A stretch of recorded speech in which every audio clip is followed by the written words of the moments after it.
Se porém, você vê que o se porém, ele está ligando ao que é anterior. Toda adversativa, ela pressupõe algo que foi dito antes.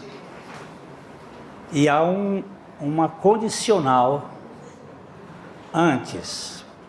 O que disse antes é que a mensagem, o verso 5, a mensagem que é da parte dele, isto é, a parte de Jesus, nós temos ouvido e vos anunciamos é esta. Qual é a mensagem? Que Deus é luz e não há nele treva nenhuma. Deus é luz. Se nós olharmos o versículo 2 de Gênesis 1, não vamos abrir, só fazer uma referência, nós encontramos um texto dizendo que a terra tornou-se sem forma e vazia,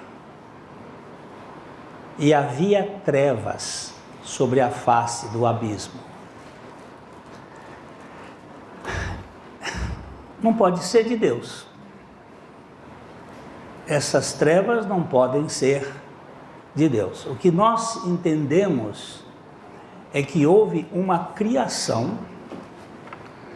No primeiro versículo da Bíblia, o primeiro versículo da Bíblia é um versículo total. Eu tenho um hebreu aqui e ele vai me perdoar a pronúncia. Mas isto aqui, vamos botar o universo criado por Deus. Bereshit bara Elohim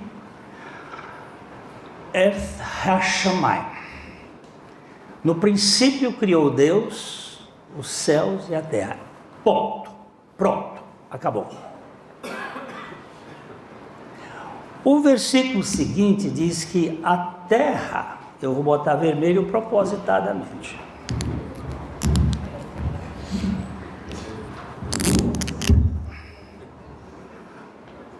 A terra, porém, tornou-se sem forma e vazia, e havia trevas.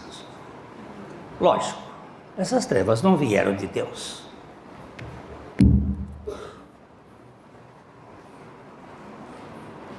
De onde vieram essas trevas?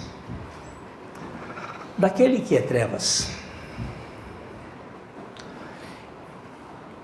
De um versículo para o outro houve uma hecatombe, um desastre, um mundo caído. E o versículo 3, vai ter que ser preto mesmo. O versículo 3 é: haja luz, e houve luz. É um novo começo. Aqui é perfeito, aqui é caótico e aqui é o recomeço. São pistas para entendermos o que aconteceu no universo. E aqui Deus criou o homem. Agora a palavra, olha aqui, a mensagem da parte que temos visto e ouvido é que Deus é luz e não há treva nenhuma. Se dissermos que mantemos comunhão com Ele e andamos nas trevas, mentimos e não praticamos a verdade. Se, porém, andarmos, preste atenção que o verbo aqui é um verbo de movimento. Não é se estamos na luz, é se andarmos na luz. Como Ele é luz, porque ninguém anda parado. Andar é movimento. a peripatética, aquilo que você anda, é o andar. Ele diz, se andarmos na luz, como ele na luz, como ele é luz, ele disse lá atrás que Deus é luz, temos comunhão com ele? Não, é com ele, na luz, mantemos comunhão uns com os outros. Lá atrás mantemos comunhão com ele, agora mantemos comunhão uns com os outros. E o sangue de Jesus, o seu Filho, nos purifica de todo o pecado. Vamos pensar primeiro a palavra pecado. O que é pecado? O que foi o primeiro pecado? Foi... Opa, por aí a gente vai.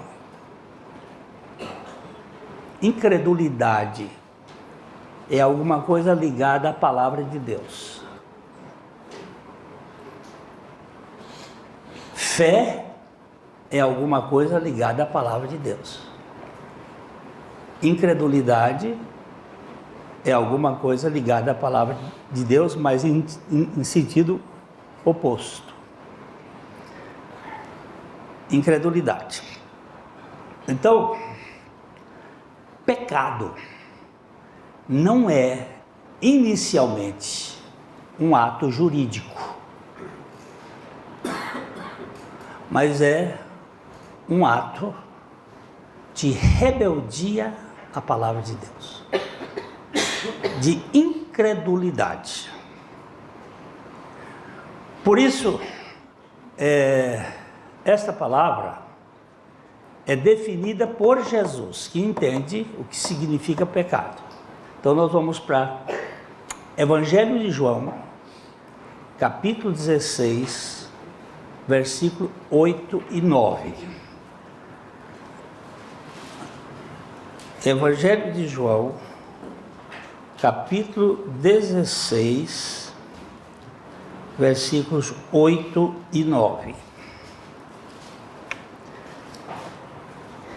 O Senhor Jesus estava falando no versículo 7 do Consolador, que virá para vós outros. O Consolador, ele vem para o seu povo. Jesus iria e enviaria o Consolador. A Trindade, como nós vimos ontem, a Cota falando sobre a dança da Trindade, nós falamos também. A Trindade, ela trabalha harmonicamente. Aqui é uma dança. A gente ficou impressionado com aqueles dois bailarinos ali do gelo dançando, um negócio espetacular. Mas a sincronia de Deus com a Trindade é muito mais perfeita. Não tem possibilidade de erro. Então, quando a palavra de Deus fala que o Espírito Santo viria para estar com os discípulos, com o povo de Deus, no verso 8 ele diz, e quando ele vier, ele convencerá o mundo do pecado, da justiça e do juízo. Convencerá o mundo, não só o povo judeu, do qual Jesus fazia parte, mas também os gentios. Isto era, de certo modo, uma agressão contra... É uma agressão um troço desse, né? Isso era uma agressão contra... Eu tenho medo de muito próximo, porque as bactérias que estão aqui sobem.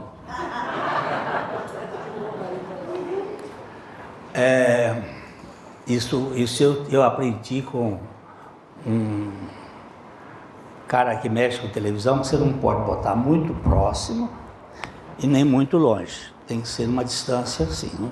Agora estou mandando botar mais para cima. Tá? Eu obedeço. A misericórdia, logo o direito.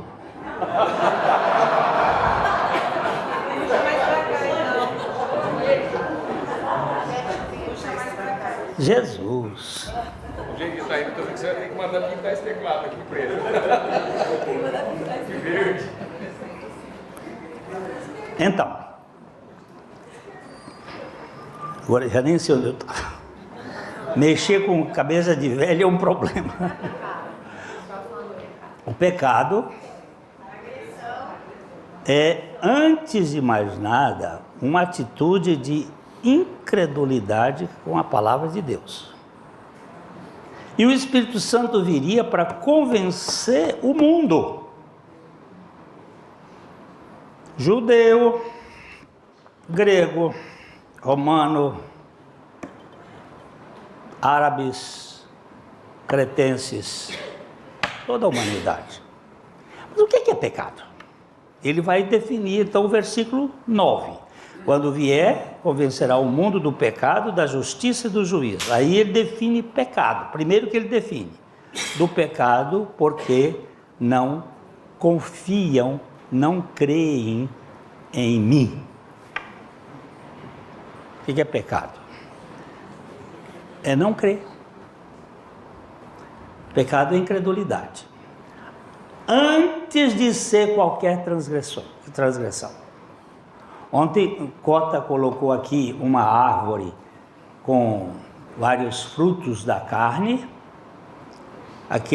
obras da carne. Aquelas obras, elas pertencem à raiz do pecado. Elas são produzidas por causa da incredulidade. E o Espírito Santo veio para convencer. Olha, a palavra convencer significa vencer com. Ele tem que entrar num processo em que há uma vitória compartilhada, convencer. Vencer, convencer. E ele vai convencer o mundo do pecado. Então, o que é pecado? Incredulidade, antes de mais nada, depois a transgressão da lei. Vamos tentar entender. Deus não tinha.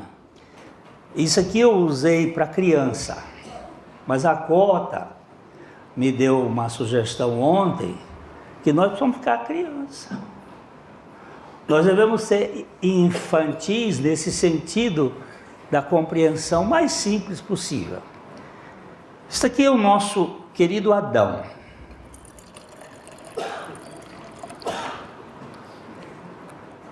Vou postar isso aqui. E aqui a nossa mãe Eva. A mãe, mais água, doutor. A mãe de toda a humanidade.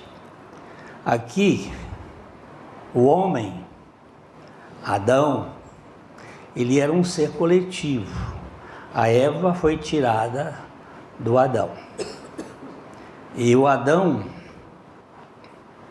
ele compartilha uma certa preferência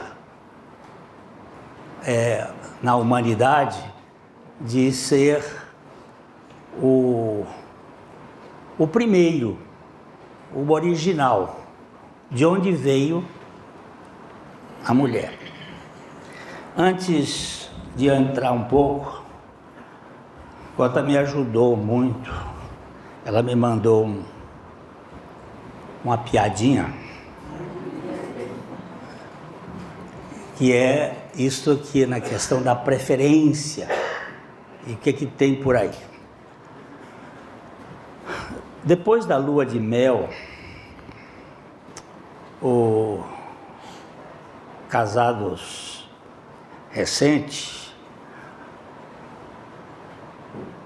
o marido pergunta à esposa, ali no começo: queridinha, você se importa se lhe falar sobre alguns pequenos defeitos seus? Ele está falando bonitinho, é início de casamento. Aí ela disse: de modo nenhum, respondeu a jovem esposa. Foram justamente esses defeitinhos que me impediram de conseguir um marido melhor, querido.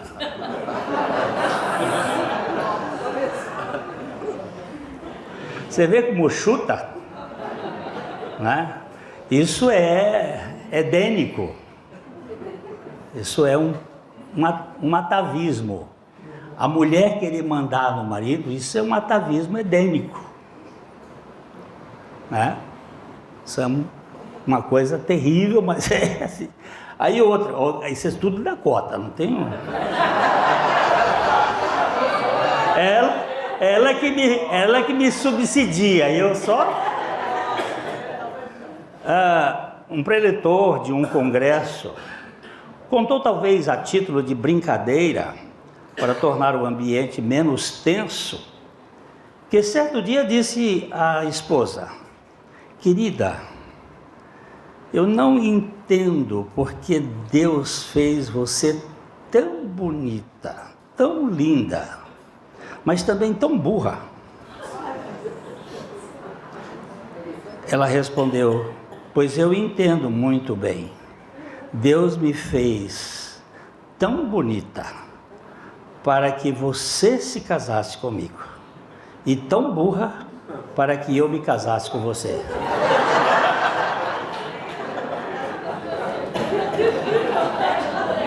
Gostaram, né? É esse o problema. É esse o problema. E é essa a grande manipulação, porque Deus fez, olha, o companheiro e a companheira idênticos. A palavra idêntico significa idem. São coiguais, mas o pecado faz a competição. Hein? É a equação de Euclides. Então, o nosso pai Adão deu o nome à sua esposa de Eva. Esse nome não foi dado por Deus. Eva, ela faz parte da nossa célula. Ela é a Eva mitocondrial, que define que nós descendemos de uma única mulher. Toda a humanidade. Mas aí vem uma cobra, que no reino da cobra, ela sempre cobra, porque que ela não é melhor do que o outro. Lúcifer, ele caiu exatamente aqui, ó. Neste mundo, é a chamada hecatombe luciferiana, ou a queda luciferiana, a queda das trevas, a queda da escuridão, a queda tenebrosa, tenebrefacte sunt. Era assim que os latinos chamavam esta era, a era da escuridão.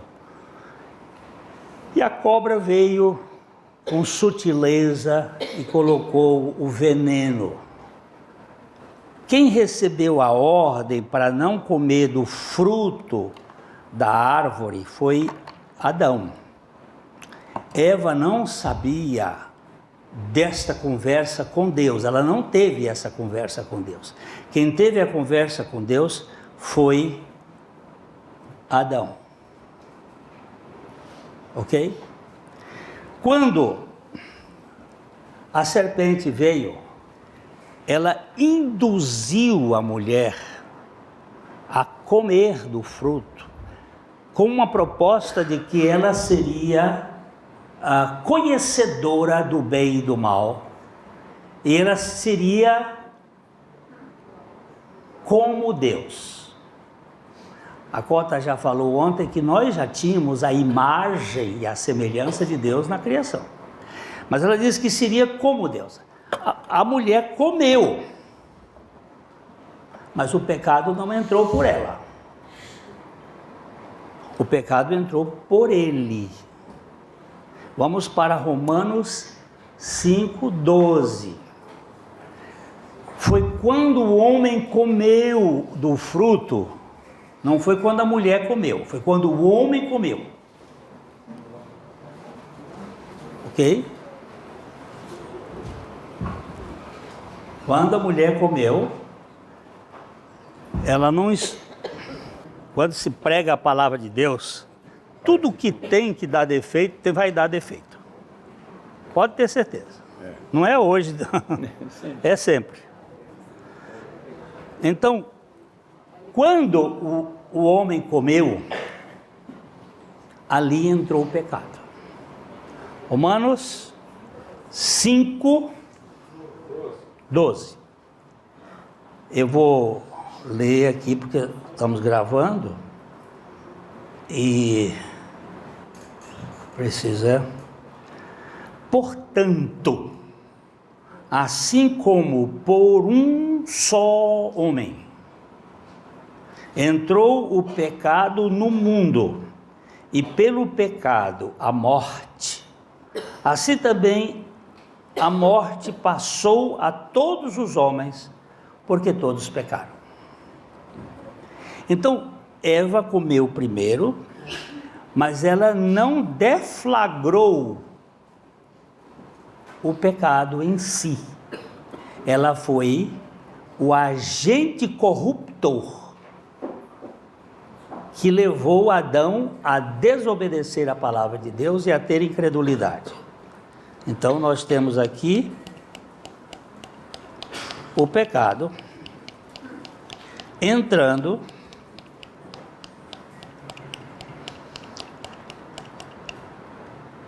por um só homem.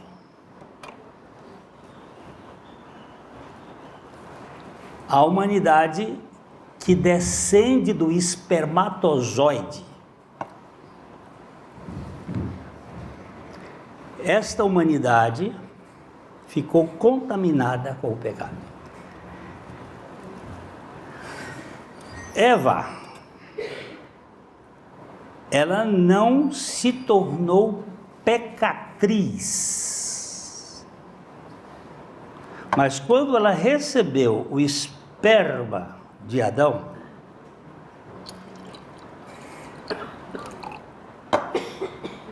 ela também recebeu o pecado.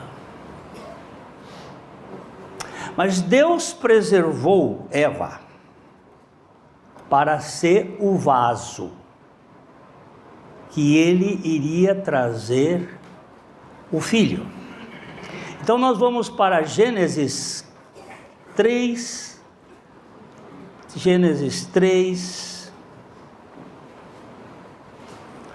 vamos ver o versículo 14, Deus conversando com a serpente. Então o Senhor Deus disse à serpente: visto que isto fizeste, maldita és entre todos os animais domésticos e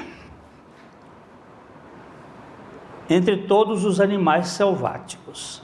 Rastejarás no teu ventre e comerás pó todos os dias da tua vida. Esse texto tem de ser visto além de um simples animal. Ele tem que ser visto como o princípio da serpente universal, ou que venha a se tornar depois o dragão, é Satanás. E ela diz assim, ele é maldito e rastejará sobre o seu ventre.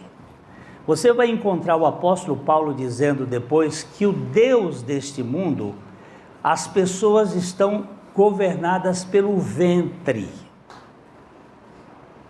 Diz, é o ventre, são as emoções, são os sentimentos caídos, inveja, ciúme, ira, discórdia, dissensões. Isso é o ventre, é aquilo que é a coisa que rastejará sobre o teu ventre, e pó comerás todos os dias da tua vida. Nós já vimos isso aqui na ideia de monstros e companhia, que é você tirar energia das pessoas através do medo, da culpa, da vergonha, dos sentimentos. Satanás, muitas vezes, ele me fagocita, ele me come, ele tira a energia de mim. Eu sinto que eu estou sendo pão para Satanás. Quando eu estou com medo, quando eu estou ansioso, quando eu estou preocupado, quando eu estou com ciúme, quando eu estou com inveja, eu estou sendo consumido. Então, eu quero colocar isto aqui, porque o verso 15, ele é a mola mestra para interpretar a redenção do homem. Aí Deus diz assim: porém o quê? Inimizade entre ti e a mulher. Ele está falando com a cobra, ti e a cobra. Eu porei inimizade, olha aqui, vamos botar aqui. Porém inimizade entre ti e a mulher, entre a tua descendência, a descendência da cobra. Quem é a descendência da cobra? Toda a humanidade contaminada pelo pecado, é descendência da cobra. A minha netinha, que estava aqui há pouco, muito preciosa, é descendência da cobra. Ela tem incredulidade, ela é ímpia. Mas isso é muito duro. Não é duro, é insuportável, mas é a verdade. Desviam-se os ímpios desde a madre. Não tem como passar a régua. Eu amo demais aquela bichinha. Por isso eu tenho que pedir ao Senhor: Senhor, salva minha neta, pelo teu Espírito, pela tua palavra. Dá um coração novo para ela na hora própria. Então, toda a humanidade é descendência da cobra. Porém, inimizade entre ti e a serpente, entre a tua descendência, entre ti e a mulher, entre ti e a mulher, entre a tua descendência e o seu descendente. O seu descendente. Quem é o descendente da mulher? Só tem um descendente da mulher: Jesus. Só um. Só um.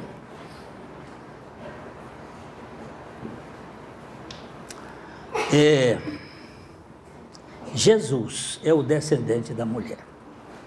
Então, eu vou aqui, Adão copula com Eva, e todos os filhos da copulação de Adão com Eva trarão o pecado na sua essência. Eu botei aqui MJ em cima para representar inicialmente Maria. Então a humanidade vai parindo e vai parindo filhos caídos, descendentes de Adão e descendentes de Eva. Portanto, todos são pecadores. Mas Deus escolheu Maria. Ele escolheu Maria. Ele escolheu. Por que ele escolheu? Porque ele é soberano. Ele podia escolher Joana, ele podia escolher Ana, ele podia escolher Salomé, mas ele escolheu Maria. E quando ele escolheu Maria, ele pôs o esperma dele dentro de Maria.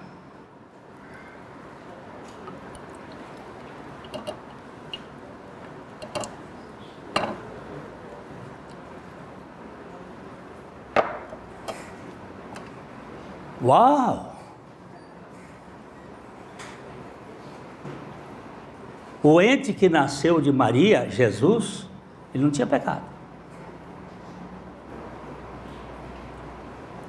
Ele era descendente de Eva, mas não era descendente de Adão. Ele não tinha pecado. Mas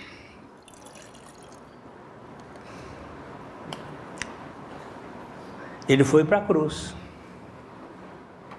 Agora embaixo é Jesus. Agora vamos tirar Maria de cima e botar só Jesus. O que Jesus fez na cruz?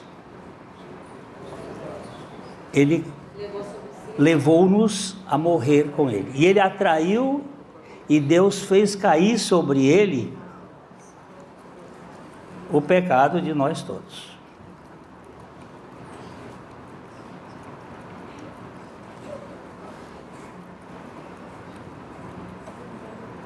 Mas, espera aí, ele recebeu o nosso pecado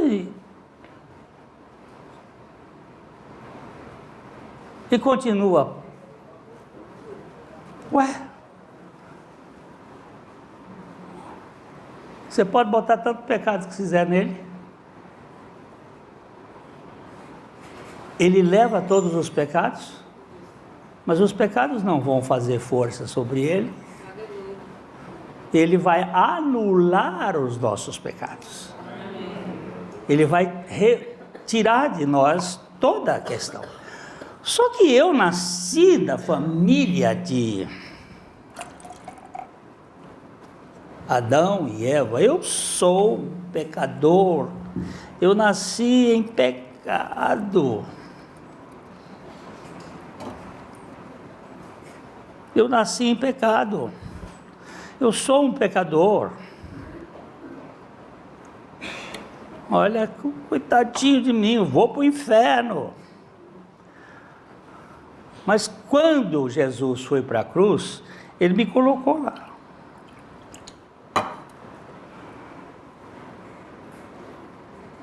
Mas eu não fiz nada nele.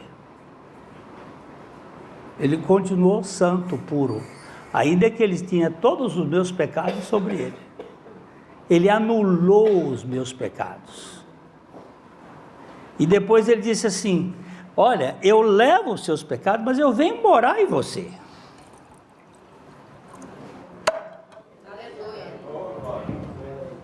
Pronto, isso é simples, isso é para criança. Quem é você, Glênio?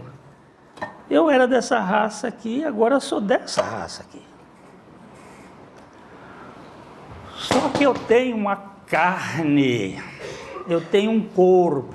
Por favor, entendam.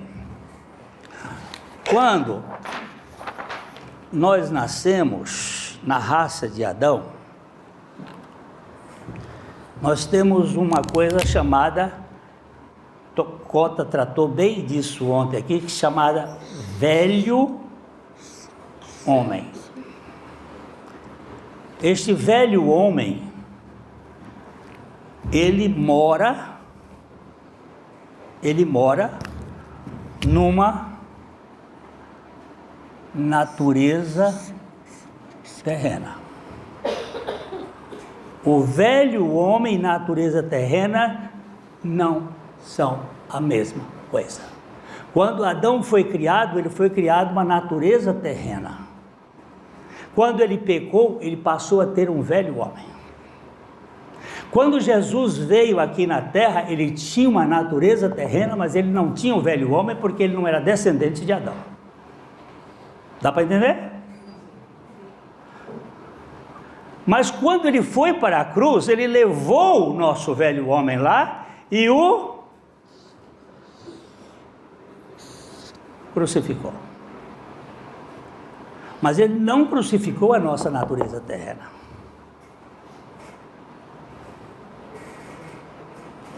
Por isso que Paulo vai dizer em Colossenses capítulo 3, versículo 5, por favor. Colossenses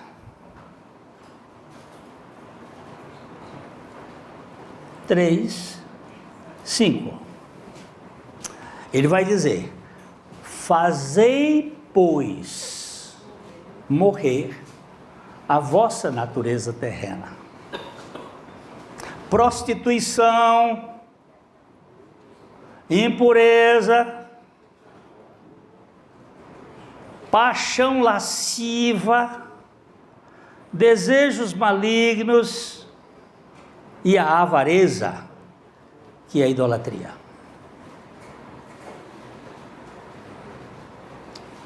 Aqui faz parte disto. Quando a Cota fez ontem aqui aquela ideia, olha aqui, Deus, o Espírito, a alma e o corpo. Antes do pecado, está olhando para cá e está olhando para cá. Aqui olha para cá e olha para cá. Aqui olha para cá, mas esse aqui olha para cá. O corpo olha para cá, para fora. Depois do pecado, Deus, Espírito, alma, corpo. Aqui está desconectado. O Espírito está morto para Deus. Não é que ele desapareceu. É que ele não tem mais, ele não está plugado com Deus. Então, a alma olha para o Espírito, mas o Espírito não tem para onde olhar. Ele fica grudado com a alma, que está completamente alucinada. Isto aqui é o velho homem.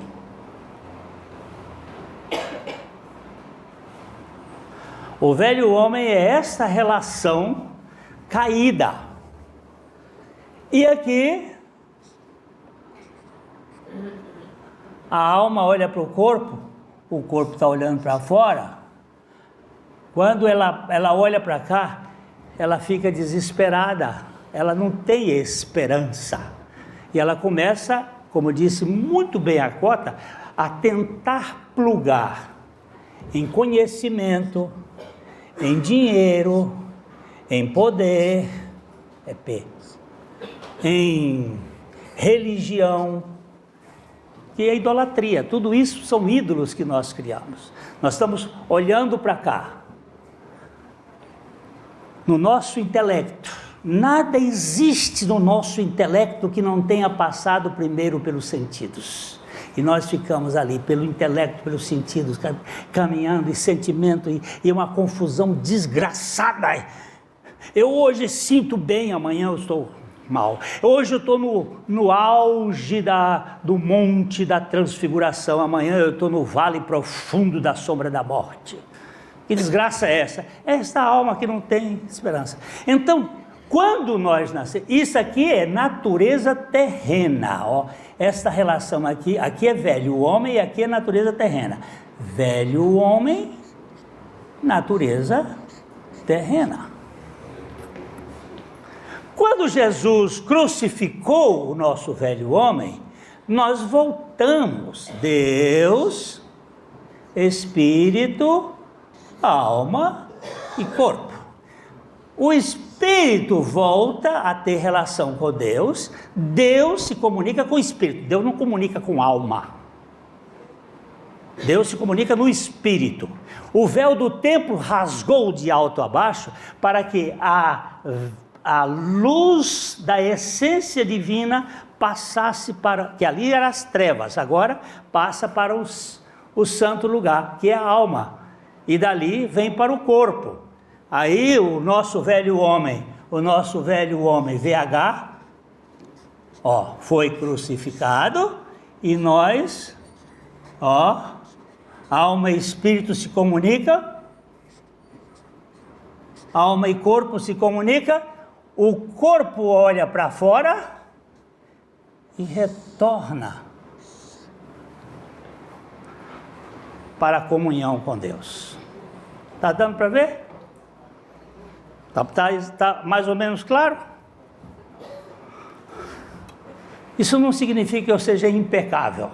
Significa que o impecável está em mim. Isso não significa que eu não tenha natureza terrena. Eu tenho. Eu luto com sexo. Eu luto com dinheiro. eu luto com poder, eu luto com ciúme, eu luto com essas coisas. Mas ele diz assim: fazei, pois, morrer a vossa natureza terrena. Como? Mediante a vida de Cristo que está em mim.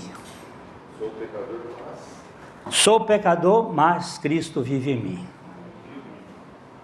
Ou mas. Isso faz a diferença. Quando eu caio, eu não ruio, não desapareço, não entro em ruína. Eu queria botar o caio e rui junto.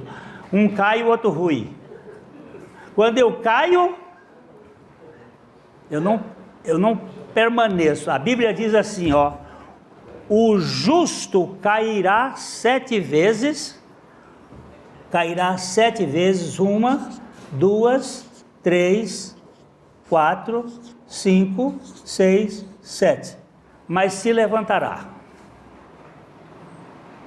O que significa? O justo cairá 7 vezes, mas se levantará. O que significa? Você não sabe matemática? Uau!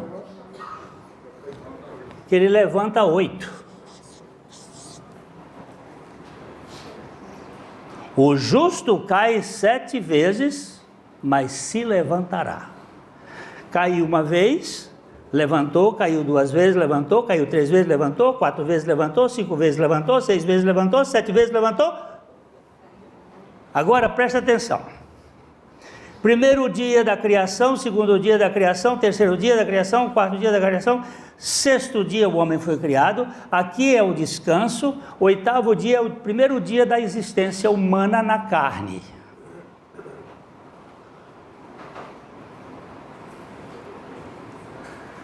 Primeiro dia da semana da redenção, Jesus entra em Jerusalém, Jesus está em Jerusalém, Jesus tem toda aquela coisa que é o Evangelho de João. No sexto dia Jesus é crucificado, no sétimo dia ele entra no descanso, no oitavo dia começa a ressurreição. Sempre o oitavo é o lugar da plenitude da graça de Deus. Então ele cai 7 vezes, mas se levantará, e ele não vai falar disso assim, e levanta 8, 9, 10, não. Levantou e ficou em pé. Por quê?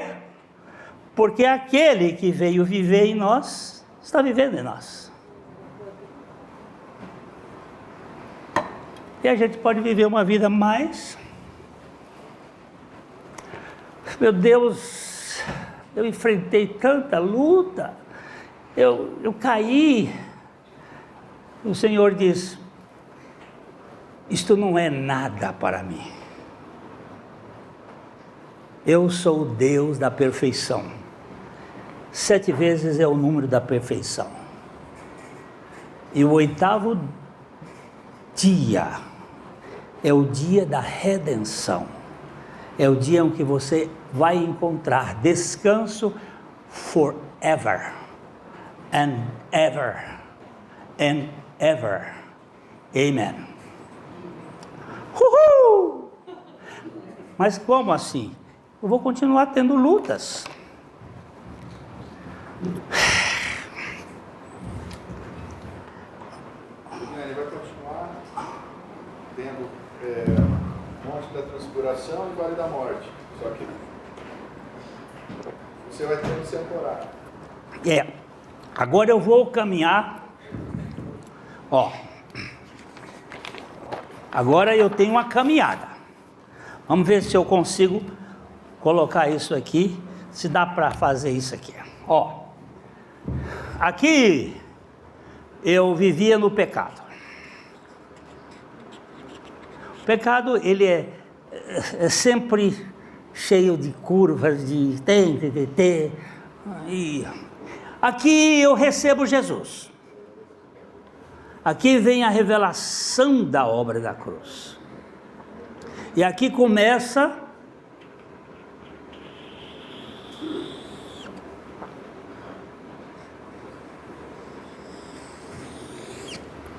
o crescimento da minha vida espiritual. Aqui eu recebi Jesus, a obra da cruz, e aqui eu vou crescer espiritualmente. Como é que eu cresço espiritualmente? Na consciência do pecado e na consciência da santidade.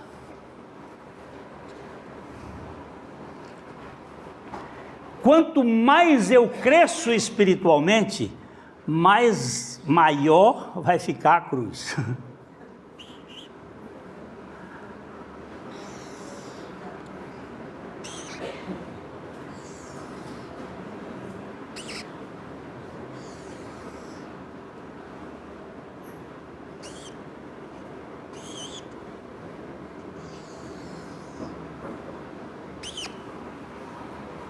Eu vou crescer espiritualmente, eu cresço na consciência de que eu sou o pior dos pecadores.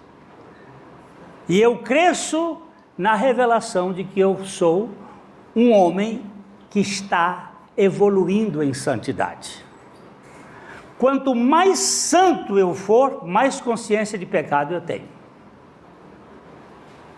Essa questão da santidade que o Senhor vai mostrando, quanto mais eu sou nada, né? Exatamente. A santidade, veja bem, o evangelho é sempre de cima para baixo, a religião é de baixo para cima. Todo movimento de ascendência é religioso, todo movimento de descendência é evangelho. O evangelho desce, a religião sobe. O evangelho é Jesus descendo, é a nova Jerusalém descendo, é o Espírito Santo descendo, é o crente descendo. João Batista diz: convém que ele cresça e que eu desapareça. O evangelho é esvaziamento, a religião é o enchimento. A religião é da serpente, o evangelho é do cordeiro. A religião entumece, o evangelho emagrece. No evangelho, a sua fortaleza é na fraqueza. Na religião, a sua fraqueza é na fortaleza. Quanto mais forte, aí é que você se sente melhor. Você se sente... A minha fraqueza é ser forte. Isto aqui, para mim, me dá uma convicção. Eu estou desaparecendo, mas eu estou tendo uma consciência que foi uma coisa muito grande essa obra da cruz. Meu Deus, como é que o Senhor entrou na humanidade para fazer tudo isso? Para buscar um crápula como eu, que a única coisa que eu sei fazer nesse mundo é pecar. E eu quero ver um que peque melhor do que eu.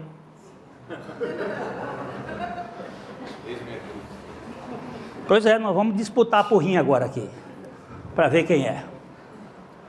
Isso não é figura de linguagem não, meus irmãos. Deus sabe o que eu estou dizendo. Agora, eu queria fazer uma leitura. Eu tinha preparado umas coisas para fazer, mas eu vou fazer a leitura. Pode? Pode. Aqui é iodo, tintura de iodo. Aqui é água, que boa, água sanitária. Que boa ideia foi Jesus entrar na humanidade. É maravilhoso saber que o Senhor entrou na minha humanidade para salvar-me da minha presunção.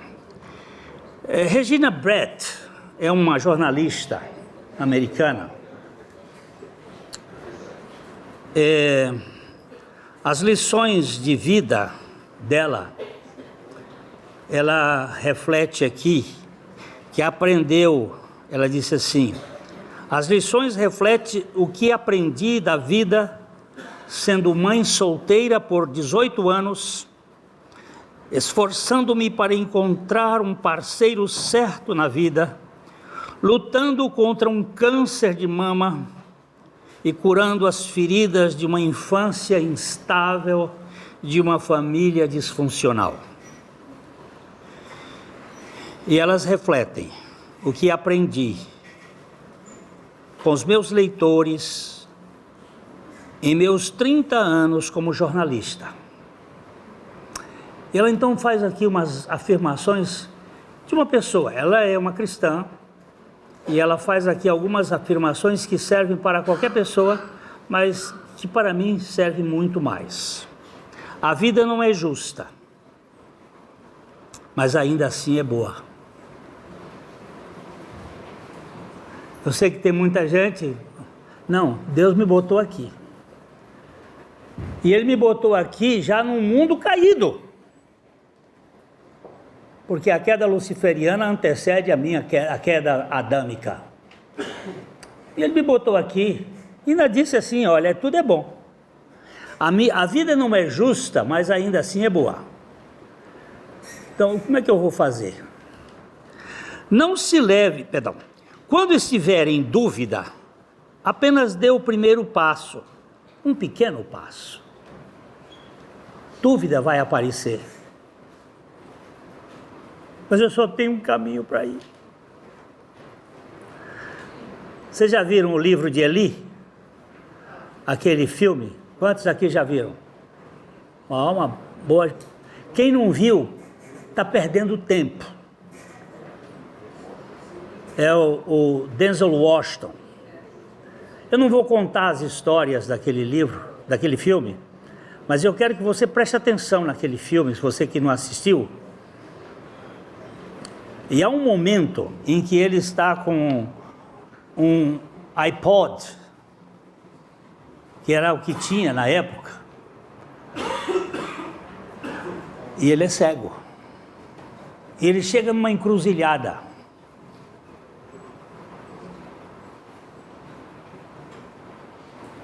Ele levanta os olhos, procura alguma coisa no iPod para ver se tem alguma orientação. Aí ele levanta os olhos assim e respira. Aquilo é um momento do Espírito Santo revelar para ele. Para a esquerda não, para a direita.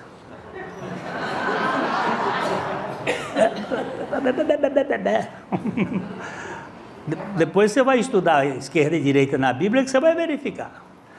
E ele pega o rumo do Ocidente e não do Oriente. Porque o Ocidente é o caminho da morte, é onde o sol morre. E ali tem uma figura que é, você tem que morrer para que a vida possa renascer em você. E aqui ela fala o seguinte, se alguém tem dúvida, então, primeiro passo, vai para um passinho só. E esse passinho só é na direção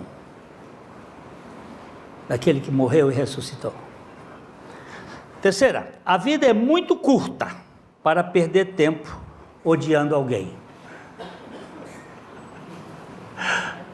É muito curta para você ser uma cadeia de segurança máxima. Seja a sogra, seja o abusador da sua vida, seja quem quer que seja. Ela é muito curta para você viver como uma penitenciária de segurança máxima, guardando uma pessoa que você odeia. Quarto, não se leve muito a sério. Ninguém faz isso. Oi, essa frase é boa demais. Não se leve muito a sério. Ninguém faz isso. Você pensa que alguém vai levar você a sério? Você está perdendo tempo. Sabe como é que vai ficar? Depois de um mês de aqui jaz, vai esquecendo. Daqui a pouco, raramente, minha mãe morreu em 92, eu era agarrado com ela, mas hoje raramente eu me lembro, vai perdendo a força. Agora quem tem força é Vitória, agora quem tem força é Helena, agora quem tem força é Laura, agora quem tem força é Felipe, agora quem tem força é aquilo que eu estou vivendo. Nós vamos esquecendo. Ninguém leva a gente a sério, nem mesmo os filhos. nem o marido, nem a mulher. Para de levar-se a sério. Olha que mulher sábia. Quinta, pague seus cartões de crédito todo mês. A dívida lhe mata.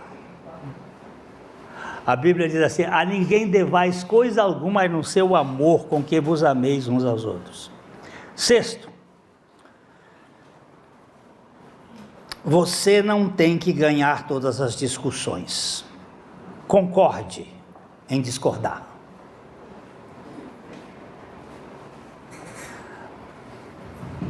Vem cá, Braulio.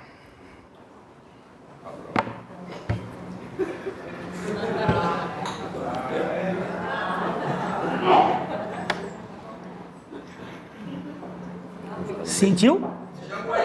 Agora eu vou perder. É melhor perder.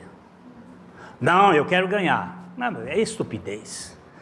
Ele é muito mais forte que eu. Depende aonde. Por quê? Por que que eu tenho essa necessidade de querer ganhar todas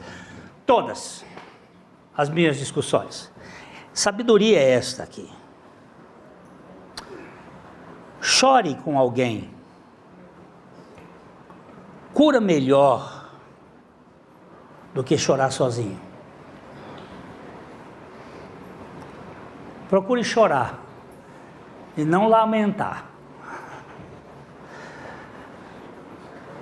Tudo bem ficar bravo com Deus. Ele pode suportar isso facilmente. Não fica aí, você ficou bravo com Deus? Fiquei. Estou bravo com você, Deus. Fiquei. Mas eu não estou com você. Aliás, vai ser perda de tempo você ficar bravo. Porque eu amo você. Outra.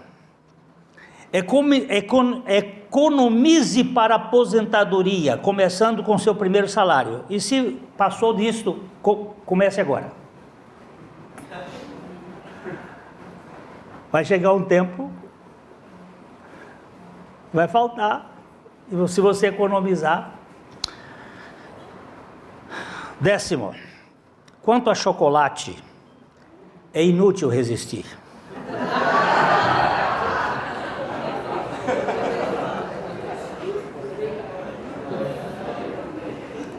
Mulher sábia, não? Faça as pazes com o seu passado, assim ele não atrapalhará o seu presente. E aqui você tem, como é que se faz as pazes com o seu passado? É isso aqui, gente, ó. Olha isso aqui. E o sangue de Jesus Cristo, seu Filho, nos purifica de todo o pecado, não só o da incredulidade, mas do rancor, do ressentimento, dos nossos... não há problemas em deixar que seus filhos vejam que você chora. Chore na frente dos seus filhos, mostre suas emoções.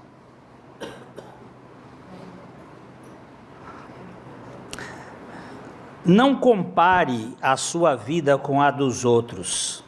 Você não faz ideia como é a jornada deles. Não se compare. Ah, fulano, olha lá. Olha como ele está. Olha o carro dele. Olha como é que vai. Olha aquela. Olha. Não se compare. Você não sabe as noites dele.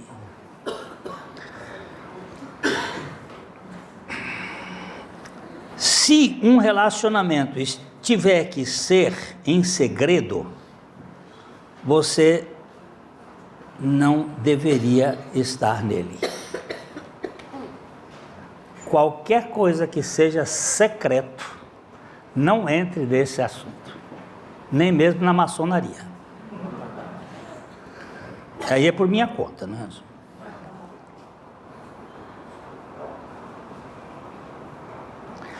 Tudo pode mudar num piscar de olhos.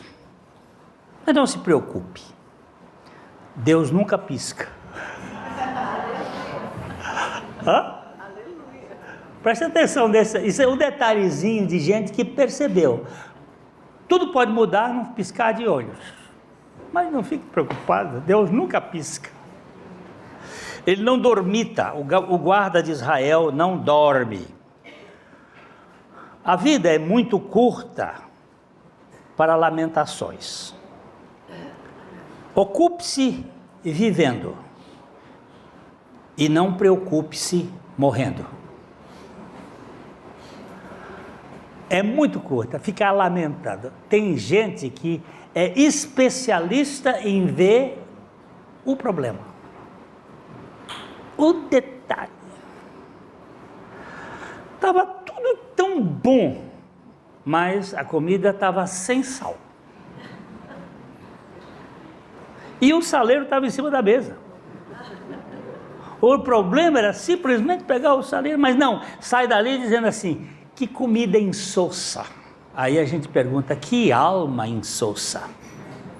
Sem sabor, porque só vê os defeitos.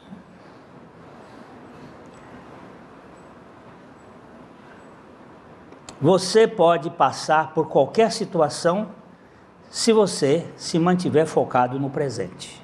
Isso é uma das coisas de Jesus. Ele diz, basta cada dia o seu próprio mal. Outra dela muito preciosa. Um escritor escreve. Se você quiser ser um escritor, escreva. São coisinhas tão detalhadas assim, mais boas, né? Ai, eu estou com inveja. Escreva. Você tem mal? Escreva. Comece a escrever. Nunca é tarde demais para ter uma infância feliz. Mas a segunda vez é por sua conta. Eu não tive uma infância feliz, não é tarde. Agora você pode ter uma infância feliz. Começa agora. Quando se trata de correr atrás do que você ama, jamais aceite o não como resposta.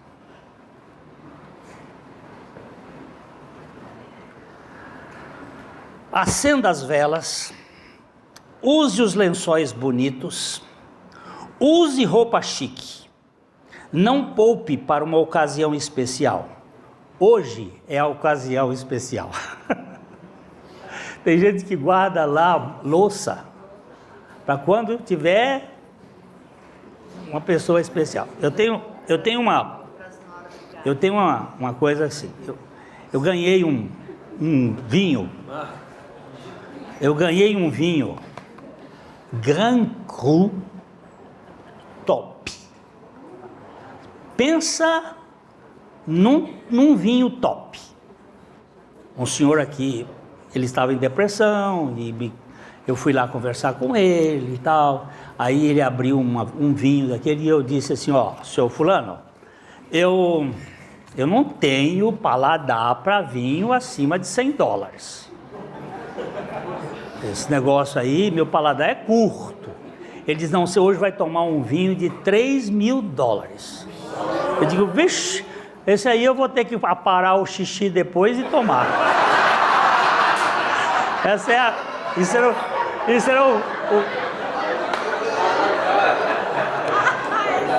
Isso era o meu cunhado que dizia, essa pérola era do meu cunhado. Aí eu tomei o vinho e ele disse assim, o senhor gostou? Eu disse, espetacular. Agora, eu não sei avaliar todas as nuances, mas é maravilhoso. Você via que era uma coisa boa. Isso é como você que anda num Fuque velho, quando você anda você vê que o outro é bom, né? Você não sabe avaliar tudo. Mas, aí ele disse assim, toma aqui essa garrafa, é o mesmo vinho. Eu digo, uau, seu fulano, é muita honra. Aí eu botei o vinho lá em casa para tomar numa ocasião especial. E estava lá guardado num canto. A minha esposa tem um grupo que é chamado Grupo da Bolacha, que era um grupo da escola, que eram os professores lá, as professoras e tal. E tem uma que é meio surda. E ela saiu tirando fotografia e foi indo de fasto, né? E bateu no móvel onde estava a garrafa e quebrou uma garrafa. Aí a minha esposa, não tem nada, limpa ali, corre aqui, limpa lá, tá. Quando eu cheguei de viagem, ela disse assim, a fulana quebrou uma garrafa aqui, tal, e eu fui ler quem era o vinho. Era aquele que eu estava esperando para ocasião especial. Então a gente tem que aprender o seguinte: o Bolsonaro vai ganhar hoje, então vamos tomar o vinho melhor que tem hoje.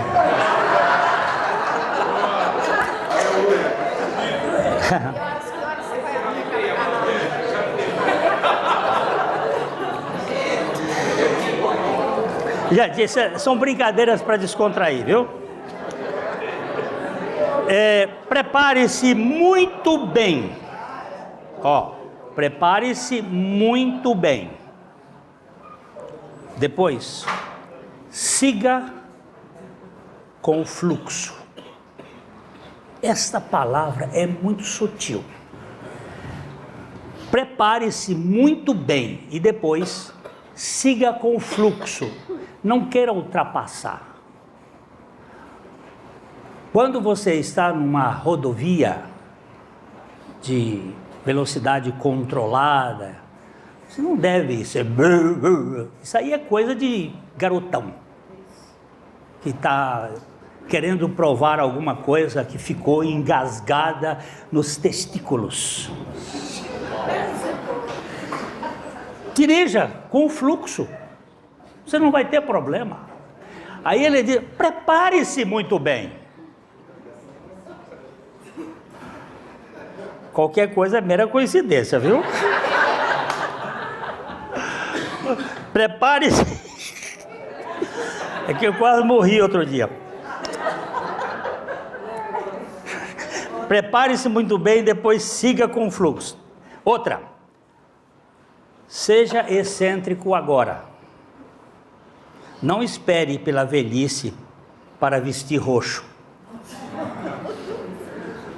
Ela está dizendo, não, se você tem uma excentricidade, por que você tem que depender da opinião do outro? Eu gosto dessa moça, a Tati. Eu já falei para ela, a Tati, ela é descomplicada. Ela vem de vermelho, de roxo, de azul, de preto, ela faz o cabelo dela, e ela está sempre feliz. Eu sei que tem gente, ela com o cabelo, olha a cor do cabelo dela, e com inveja, não tem coragem de fazer o que ela faz.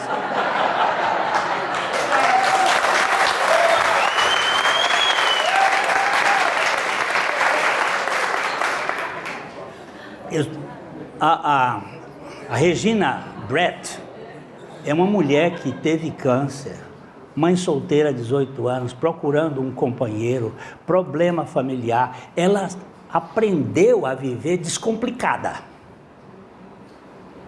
Mas nós não sabemos descomplicar. É aquela que dentro de casa, marido e mulher, não tira roupa. Traz a tanga desgraçada da cultura, de não sei mais. O órgão sexual mais importante é o cérebro. Não é o pênis. Não é a vagina. Não é o tamanho do pênis. É a cabeça. Uma vez eu fui fazer uma pregação lá, você presta atenção nesse menino. E ele me procura, um rapaz, pastor, o que eu faço? Meu pênis ereto mede 3,5 centímetros.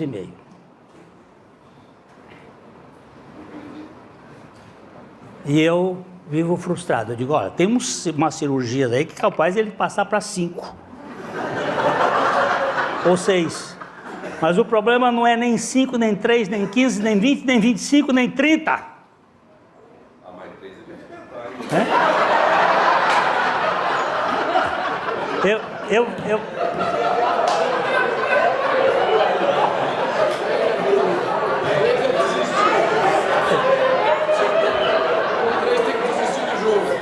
Eu tenho aqui umas 3 psicólogas, elas podem cuidar de sua cabeça, viu?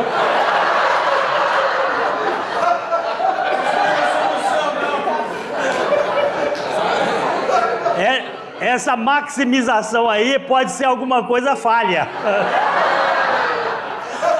Porque o maior orgasmo não é nem sempre feito com o pênis. Você sabe que existe orgasmo sem introdução? Tem. Tem. Você tem uma mão, pode ser um bom instrumento sexual. Nós estamos em casais aqui, tem muito casal que tem...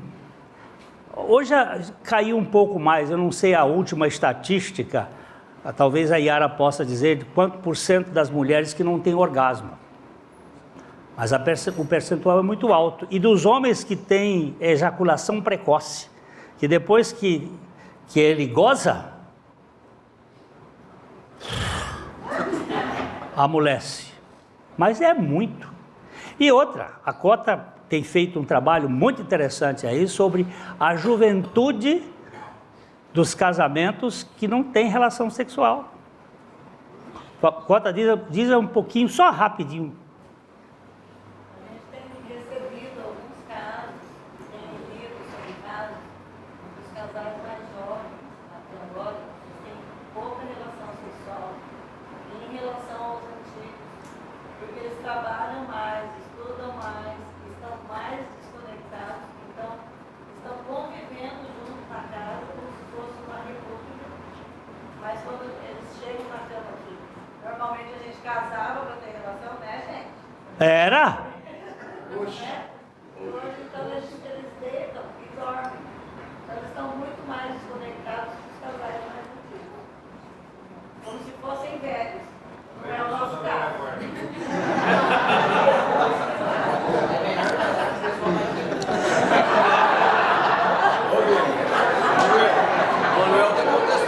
Qual é? Olha, eu vou levantar aqui, por favor, eu vou levantar uma questão que um velho professor me dizia lá quando eu estudava. Ele dizia assim: quando você tenta provar é porque você tem dúvida. Então não tente fazer argumentação nessas horas. Fica calado e o silêncio é melhor do que a sua argumentação. Talvez seja falta de convicção. Esse é só também para brincar.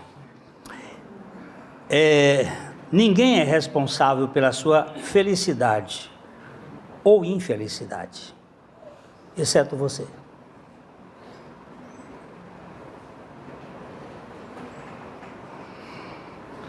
Sexto, 26, rapidinho. Enquadre todos os assim chamados desastres com estas palavras: em 5 anos isso será importante? Isso que aconteceu hoje, daqui 5 anos, será importante? Sempre escolha a vida. Perdoe tudo e todos. O que as outras pessoas pensam de você não é da sua conta. Deixe eles pensarem. Viva! Alguém diz assim: eles não pagam as suas contas. O tempo cura quase tudo. Então, dê tempo ao tempo. É coisa simples. Não importa quão boa ou ruim é uma situação, com certeza ela mudará. Vai passar. Seu trabalho não cuidará de você quando você ficar doente. Seus amigos irão cuidar. Mantenha contato com eles.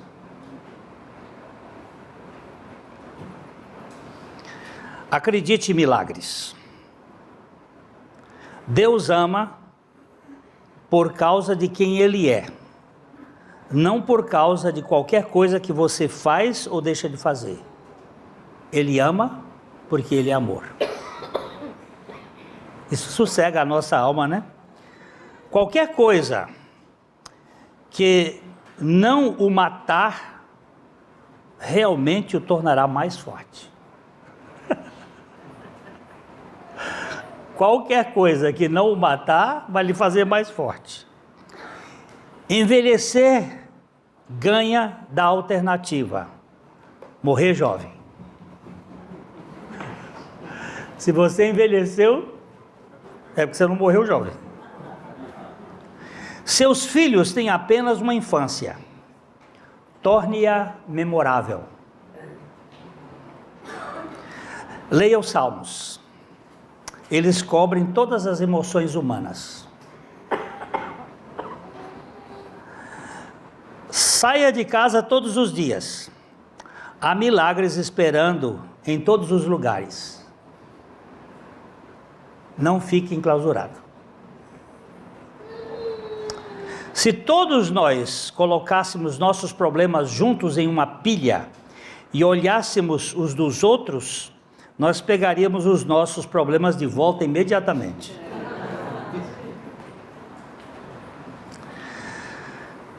Não faça auditoria na vida.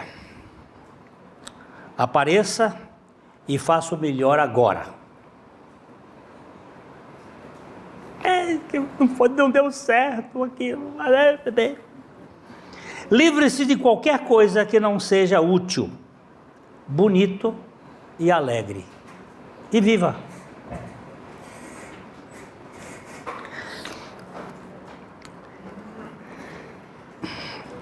Tudo que verdadeiramente importa no final é que você amou. E quem ama acaba sendo amado. Inveja é uma perda de tempo. Você já tem tudo o que precisa. Celebre a vida. O melhor ainda está por vir. Se for a morte, o céu o espera. Independentemente do modo como você se sinta, levante-se, vista-se e apareça. Não se feche dentro do quarto. Respire fundo. Isso acalma a mente. E se você não pedir, você não consegue. Ore. Seja produtivo. E ainda doe. A vida não está amarrada com um laço, mas ainda assim é um presente. É um presente de Deus. Viva a vida como um dom da graça. Intimidade é descomplicação. Quanto mais descomplicado nós estivermos, mais saudável será o nosso relacionamento. Ok? Eu quero pedir perdão por ter passado um pouco, mas eu quero dizer o seguinte: eu dou graças a Jesus, porque Ele entrou na raça humana, mas o pecado da raça humana não ficou nele. Ele levou o meu pecado ali na cruz, e quando Ele veio morar em mim, a incredulidade deixou de ser a minha ênfase. Eu não preciso viver mais desconfiando de um amor desse tamanho. Eu posso esperar que, ainda que eu tenha uma natureza terrena caída, sujeita a todas estas coisas, eu tenho um Deus capaz de me dar vitória nas minhas fraquezas, nos meus fracassos.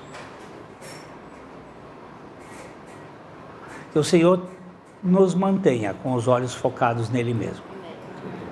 A vida de você tem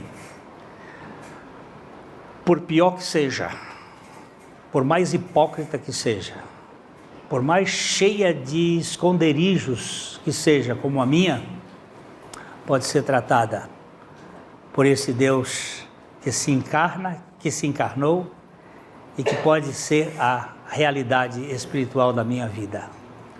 Não uma religião, mas o Evangelho. E quanto mais eu cresço em santidade, mais eu vejo quão grande é o meu pecado, e mais eu vejo quão tremendamente é grande a obra da cruz. Esse Deus que ama a gente mais problemática possível e transforma em filhos amados, filhos queridos. Sem dúvida nenhuma que as histórias mais lindas da Bíblia é a história do filho rebelde, do pai bondoso, em que ele sai de casa, pensando que ele podia se distanciar tanto do pai e gozar a vida como ele quisesse. Ele só não sabia que o pai é que estava financiando toda aquela sua saída para ele chegar no fim de si mesmo. Porque quando aquele filho chegou na pocilga, chegou no fim da picada, a única coisa que ele lembrava é que ele tinha um pai, e que o pai dele tinha uma atitude diferente, que na casa do pai dele, o boia fria comia comida quente, o empregado sentava na mesa e comia das iguarias do banquete. E ele disse: eu vou voltar para a casa do meu pai, mas eu ainda quero pagar. Eu vou pagar com o meu suor, com o meu trabalho, aquilo que eu gastei. Ele só não sabia que o pai dele era tão generoso que não esperava nada dele. E antes já tinha preparado uma festa, preparou o banquete, preparou o guarda-roupa, preparou as músicas, deixou tudo preparado, porque quando ele voltar, acabado e maltrapilho, ele será recebido como príncipe, porque nesta casa nós não temos filhos mendigos, nós temos príncipes. Ainda que sejamos mendigos da graça, nós somos príncipes no reino do Evangelho de Jesus Cristo. Você é um aceito, e não é você que aceita Jesus. Sim, Cota. Você falou isso, tá? Isaías 32, 22, tem a função, tem a ver com a nossa intimidade, acolhimento. Isaías 32, 1 e 2. Esses príncipes e princesas vão ter uma função desse reino. Lembrei do significado do nossa intimidade. Isaías.